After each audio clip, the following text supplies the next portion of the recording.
Hey, welcome back to the channel. It's your man Wise. We got to check this out, man. JD Vance is something else, man. I said this 3 months ago. JD Vance would probably make a really, really good pick for VP. But to be honest with you, I didn't think that he would be this good. This dude has been ripping reporters to shreds one by one. We got to get into this video, man. Like, share, subscribe to the channel. And without further ado, let's go. Senator Vance, good to see you. Thank you so much. Thank you. So let me ask you, obviously, Trump's former Chief of Staff, General John Kelly, was alarmed, he says, by what he heard when Trump said he wanted to use the National Guard or the Pentagon to go after the enemy within, Americans with whom he disagrees, including the Pelosi's, Adam Schiff. And then he gave an interview. He said that Trump, quote, certainly falls into the general definition of fascist, that he is, quote, certainly an authoritarian, admires people who are dictators.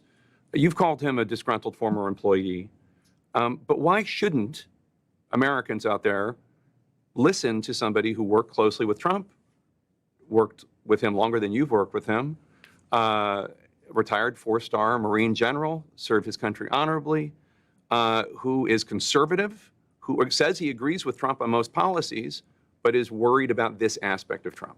Before JD Vance answers that question, in the comment section, let me know. Are you guys tired of this tired rhetoric from the tappers, the bashes, and the other DNC propagandists? Are you tired of this fascist, Nazi, Hitler, BS propaganda? Because Lord knows I am. I'm so over it, man. I'm so over it. So let me just say two things in response. So first of all, a lot of what John Kelly, pretty much all of what John Kelly accuses Donald Trump of saying, there were other people in the room, Mike Pence's former chief of staff, for example, who've explicitly said Donald Trump never said those things, right? So one, on Mike Pence, the guy who's not going to support Trump because Mike Pence's former chief of staff said that Donald Trump didn't say those things, right? So that's number one. Number two, I actually think there's an interesting conversation here to have, Jake, which is why does John Kelly not support Donald Trump?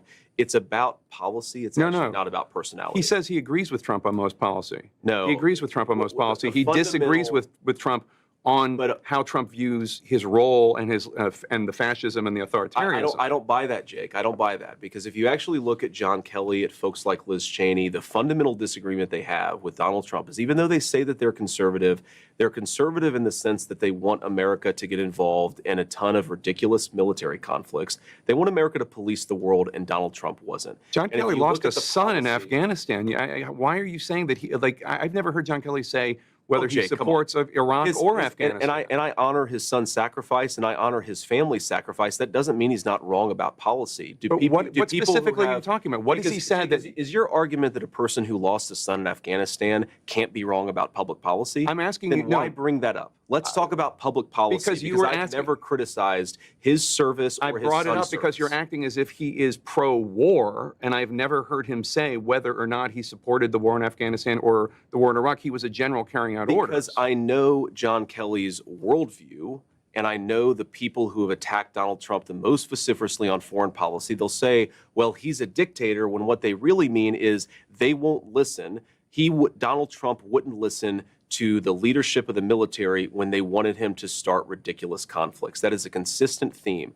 And I think that there's a big, big thing going on in American politics. It's a very interesting theme in American foreign policy, where a lot of former members of the Pentagon bureaucracy, a lot of old neoconservatives, they have a fundamental difference with Donald Trump on the question of peace and war. I believe Donald Trump is the candidate of peace. I think the record supports that. But the reason these guys go after him so vociferously, I don't think that it's about his personality, Jake. I think that it's about they don't like that Donald Trump said no when a lot of them wanted to start a ridiculous war. Well, you're ascribing worldviews, I think, based on gut. I can't really tell where you're coming from on it. There's no evidence. Based on people that I've talked to in the Trump administration, sure, John Bolton, what John Kelly wanted to do, John Bolton, Liz Cheney, these people have a consistent John Kelly was at the Department of Homeland Security, and then he was chief of staff. He was not weighing in. I don't even know what you're talking about. But let me ask you something about John Kelly specifically, because you said the other day, quote, I guarantee John Kelly talked to somebody on Kamala Harris's campaign beforehand,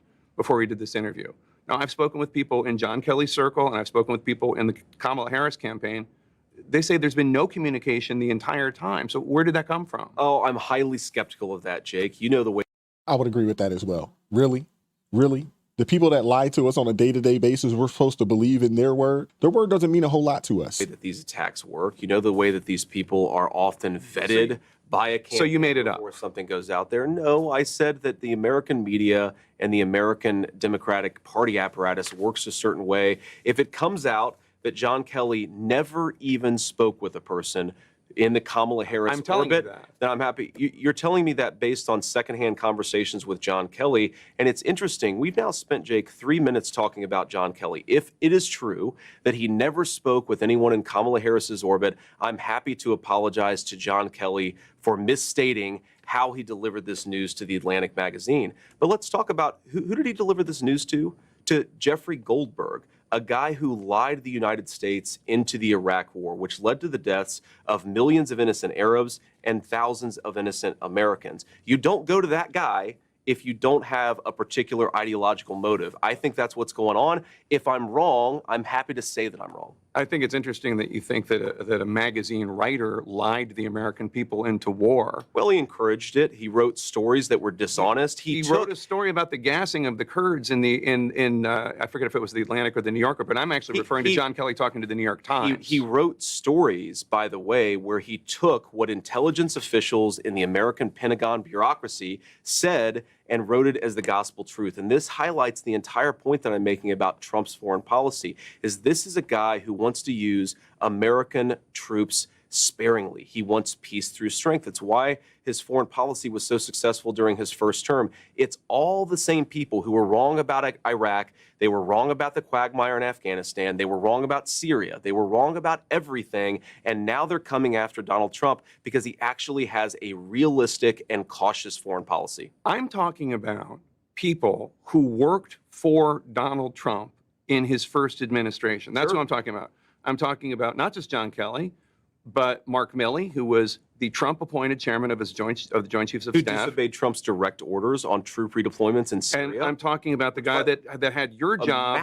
A massive violation of his constitutional oath, by the way. I'm talking about the guy that had your job before Donald Trump's supportive crowd wanted to hang him, Vice President Mike Pence, who said, as you know, that Trump put himself before the Constitution. I'm talking about General Mattis, also Secretary of Defense in Trump's administration. I'm talking about Mark Esper, the Secretary of Defense, who told me that Trump does have fascistic tendencies. John Bolton, H.R. McMaster, Alyssa Farah-Griffin. Okay, Jake, these are Trump administration officials. Listen to every Trump administration official? You know, one reason why Kamala Harris doesn't have as many people criticizing her is because she doesn't fire people who fail. That's why we haven't had a real audit of the disastrous Afghanistan withdrawal, is because Kamala Harris protects failures in government. Donald Trump fires them. And I'd much rather have the... Absolutely. They protect failures in government. That's what they do. They won't fire anybody. They protect people. And to be honest with you, they do it probably to protect themselves, because these people are all about self-preservation. That's how this works. President who fires people who screw up. Now, Jake, no, this is an important point. Kamala Harris. You did not fire Mike Pence. Kamala Harris. He did not fire Mark Milley. Kamala Harris. He did not fire John. He fired a lot of those people, Jake, and he did because they weren't doing their job. But this is the thing, Jake. We've now spent 5 minutes talking about people in Donald Trump's staff who think he's not fit for office. He fired. Who think he's not fit for office. Oh, they didn't think he was unfit for office until they had a falling out with him because he fired them. And we're not talking about the public policy. Well, we're actually talk about how Americans can't afford groceries. We're actually Can we talk about the fact that Americans can't afford the cost of housing? Can we talk about the fact that a lot of people out there in Erie, Pennsylvania, they're the ones who suffer and die when people like Mark Esper and Mark Milley don't obey the commander-in-chief's orders. We're talking about Donald Trump and what he says. Yes. And Donald Trump says... And you'd much rather talk about what Donald Trump allegedly said than what Donald Trump did in office. I'm talking about what he did in office, Jake, what he said publicly. 1.5% he wants to use inflation. The military to go after the enemy within, which is the American people. He did not say that, Jake. The enemy within? He said that he was going to send the military after the American people. Show me the quote where he said that. He said the enemy within. He said far-left lunatics. He's talking about people rioting. And Schiff. He's talking about people rioting after the election. I think the Pelosi's were rioting after the election? He said... Adam Schiff was rioting after the election? You're using two separate phrases. He said about using the military that far-left lunatics, people who riot in the wake of an election, people who burn down American cities in the summer of 2020, yes, we should have a federal law enforcement This is what response. he said to Joe Rogan on Friday. The enemy within that he wants the military to go after. No, this is the enemy thing. within, a bigger problem than Kim Jong-un. The second part. We have people that are really bad people that I really think want to make this country unsuccessful. That's who the enemy within. And did he say that he wants to use the military against those people? He wants to use the military to go after the enemy within. Here's the game that you're playing. He said I'm not playing a game. No. Can I answer the question, please? He said that he wanted to use the military to go after far-left lunatics who are rioting, and he also called them the enemy within. He separately, in a totally different context, in a totally different conversation, said that Nancy Pelosi and Adam Schiff were threats to this country. Were the enemy within. Were the enemy within. He said they were the enemy within. So every time he uses the exact same phrase, we assume that he uses I don't the know. military? I don't throw around the term of enemy within to talk about using the military against going American people. And you're asking his vice president, but you won't let me answer the question. I'm telling This dude's not a journalist. He's not a journalist. He's a propagandist, but definitely not a journalist. you that Donald Trump has said, and I agree with him, that we should use the U.S. military to go after Americans. people who riot, who burn down our cities. And this was what John Kelly was. The National Guard. This was what John Kelly was alarmed by: the idea of using the U.S. military to go after Americans. That's what he said. Donald Trump never said Americans writ large. You keep on putting words in his mouth and my Are they or mouth. are they not Americans? Far left people who commit acts of violence, who riot. And Now I you're don't doing care. a very narrow definition of what he said, which is not what he said. That's not what he said. But let me ask you. Let me ask you the bigger question. question. He did say that, Jake. He did. He said that he wanted to use the U.S. military. Let me clarify. Go after far left lunatics, yes. And then he also added people who were rioting and looting. And he added, never said. He added Schiff. And then he added the Pelosi's. He never. And then he added people that don't want the country to succeed. He said that Adam Schiff and Nancy Pelosi he used in a separate context and a separate conversation. And what you're doing is you're smashing two totally different conversations. Fox asked him about this last week, and he didn't take issue with it. He said the enemy within is the biggest threat to this country. But did he say the enemy within, that he's going to use the military against Nancy Pelosi? Donald Trump offered Nancy Pelosi the National Guard on January the 6th, and according to private emails, she rejected it. So let's talk about things that he wants to do that are feeding into this concern that people like John Kelly and General Mattis and General Milley have. He said on Friday, Special Counsel Jack Smith should get thrown out of the country. He's threatened to arrest election officials who cheated. We know that he believes a lot of people cheated that did not cheat. Yes, if you violate the law, you should be arrested. Yes. No one disagrees with that, but he's talking Apparently you do, based on the way you're asking the question. No, based on the fact that he's accused people that didn't break the law of breaking the law when it comes to the election. And if you want to revisit that, I'm happy to. But Liz Cheney, he said, should be put before. Every time we watch an interview with anyone from CNN or any of these other left-wing networks, and they're having a conversation, if you want to call it that, with someone who is a conservative, it's always like this. It's always very, combative. It's very testy. But anytime they have someone from the left, they lob the highest softballs out there that they could possibly do. They're never contentious like this. Never. That's why people are no longer watching people like Jake Tapper. That's why people are no longer supporting and watching CNN like that. Their numbers are down big time because they don't know how to be right down the middle, non-biased. These people show us who they are, and they show their card every time they get in front of someone that is from a different party. This dude said that he was a journalist, but he's everything but. He might as well be running for office himself the way he's debating J.D. Vance. This is ridiculous. For a war tribunal. None of that sounds fascist to you at all? No, of course it doesn't. Of Putting course Liz it Cheney doesn't. before a military tribunal? First of all, I don't buy into the premise of what you're saying, Jake, because I just on things that I know that he said, on things that I know that he said, you're imputing things, you're taking words out of context, you're taking two separate conversations and pretending that they were made at the exact same time. So I'm rejecting the premise of your question. I frankly don't believe what you're saying about Donald Trump's words. If you'd like to put up a clip and actually put him in context, I think the American people would realize that Donald Trump is a hell of a lot more reasonable than the people like Liz Cheney who would like to lie us into war. Now, Jake, we also have to remember, step back a little bit. Well, ask yourself a basic question about network integrity. You guys talked about the Russia hoax nonstop. The FBI was investigating it. The FBI was investigating it, and so we covered them. And so you took the words of unnamed FBI agents and put them on your network as if they were the gospel truth. You did it again and again. A viewer of your network would have believed that Donald Trump and Vladimir Putin conspired in 2016. No. That was totally and preposterously false. No. Well, that's what you just said is why. false. We covered an FBI investigation. I don't know why you want to talk about the FBI investigation. You covered it in a way that gave credence to anonymous sources' accusations. You did it yourself. Your network did it, Jake. But again, can we talk about the issues that Americans care most about? I'm talking about things that Donald Trump has said. Yes. If you have an issue with whether or not he's talking about the economy enough, that's between you and your running mate. I'm talking about things he has said this week. Every single rally that he does, he talks about how he wants to unleash American energy so we can lower the cost of groceries. He talks about the fact that housing has become unaffordable. He talks about the wide open border, Jake. Kamala Harris and her allies, you know, it's interesting.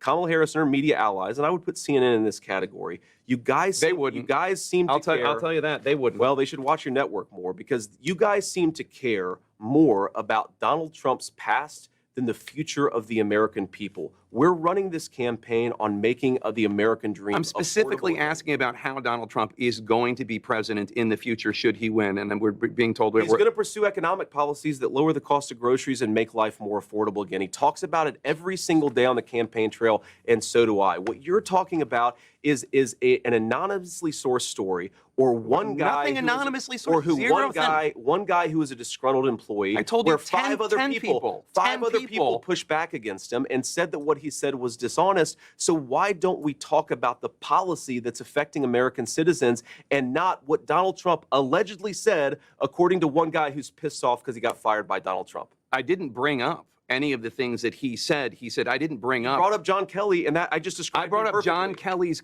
view of Donald Trump. I didn't bring up John Kelly talking about what Donald Trump said about Hitler's generals. I didn't bring that up. I talked about John Kelly's view of Trump based on something Trump has been saying in the last week. So that's what I asked about. So John Kelly makes accusations that are rejected by 5 people. Again, you're talking about something I didn't bring up. I think that maybe implicates his overall judgment. And I think the fact that he has a worldview that's so oppositional to peace and prosperity suggests that he's not an honest arbiter here. This is not a guy, John Kelly, going to brag to Jeffrey Goldberg, who is interested in the American truth or is interested in telling an honest account of Donald Trump. He's a guy with an axe to grind because Donald Trump fired him and disagreed with him on policy. So all those 10 people, including the former vice president, Mike Pence, all of these people have this horribly damaged worldview, and they're all just going after Donald Trump because they want to send people into war? That's really your argument?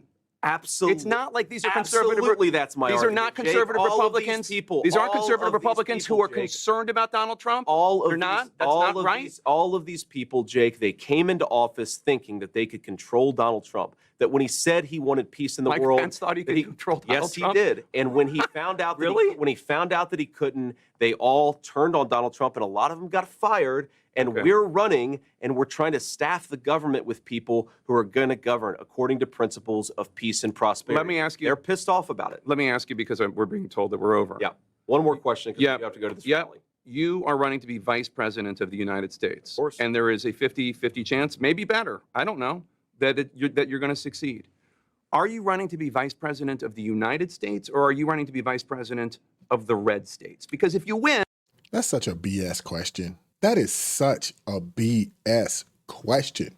Have you guys not seen California, New York? Have you guys not seen these places where these liberals are running things and they're running the states into the ground? And this dude has the nerve to ask, are you guys running for the red states, or are you running for the United States?